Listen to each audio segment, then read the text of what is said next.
What do you think worked out really well for you?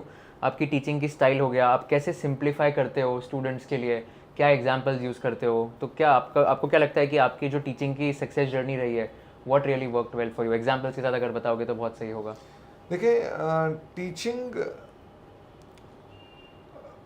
अगर आप भी teach करना चाहते हैं तो पहला रूल तो यही है कि आप ये मानो कि इसे कुछ नहीं आता है। तो ये एक प्रिंसिपल रहा मेरा कि मैंने कभी भी बच्चों को ये नहीं माना कि इसे कुछ आता है, और मैंने बच्चों से बहुत कुछ सीखा, उनकी क्वेरीज से बहुत कुछ सीखा कि वो जो पूछ रहे हैं वो किस तरह सोचते हैं। तो मुझे इवॉल्व होना पड़ा, अपने अपने आप को बदलते रहे कि हाँ ठीक है, ये ऐसे नहीं ऐसे करना पड़ेगा। बच्चे पसंद करते हैं कार्टून बना करके पढ़ना, तो मैंने ड्राइंग सीखी। मैंने कहा कि मुझे कोर्स करना है कैलीग्राफी के अंदर कि मैं कैसे ड्राइंग बनाऊं क्विकली, क्योंकि आज की डेट में ना आप लोगों को तो सब पता है कि हाँ ठीक है, ये ऐसे ऐसे इमेजेस आती हैं, झट से दिखा दी कैमरा पर।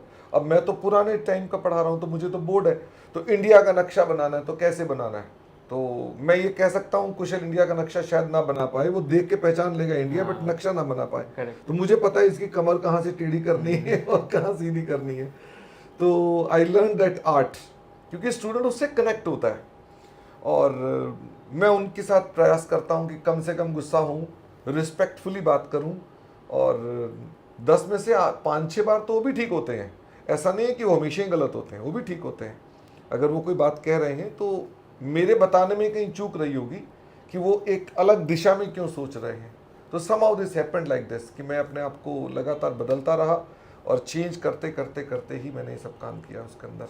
तो उसमें कोई एग्जांपल दे सकते हो कि कोई एक टॉपिक, या तो कैसे इसको सिंप्लीफाई किया, या तो कोई एक इंसिडेंस जहाँ पर आपने एकदम इजी वे में कोई स्टूडेंट को समझाया कि ये टॉपिक कैसे कर सकते हैं? जैसे मैं कहूँ कि एक टॉपिक है कंसोलिडेशन, सीए फाइनल में आपने भी पढ़ा था। तो आपने जो पास किया था तो पुराने में पास किया था कि न्यू में? नए में पास किया था। तो पुराने वाले में जब हम पढ़ाते थे तो उसके बड़े सारे क्वेश्चन थे। तो जब मैं पढ़ाता था तो मैंने देखा स्टूडेंट की एक बड़ी एक जैसे प्रॉब्लम वाली बात है, होल्डिंग कंपनी कैसे सॉल्व करेंगे पुराने ओल्ड कोर्स के अंदर, कि उनको समझ में नहीं आ रही है होल्डिंग कंपनी।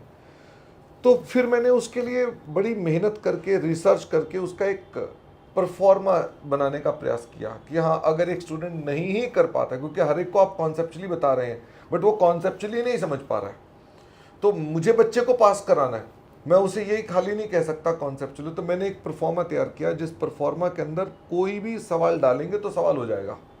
तो स्टूडेंट ने बहुत पसंद किया, उन्होंने कहा ये बढ़िया है। हालांकि वो बटन बंद करने का तरीका है, दिमाग यूज नहीं हो रहा उसके अंदर, परफॉर्मा ड्रिवन है वो, but we have to work according to the needs. तो ये था। बाकी मैं बच्चों को हमेशा बोलता हूँ कि don't go for performance, don't go for these kind of things, हमेशा कॉन्सेप्चुअली पढ़ो। बात जितना इसका यूज़ करोगे उतना बढ़िया है।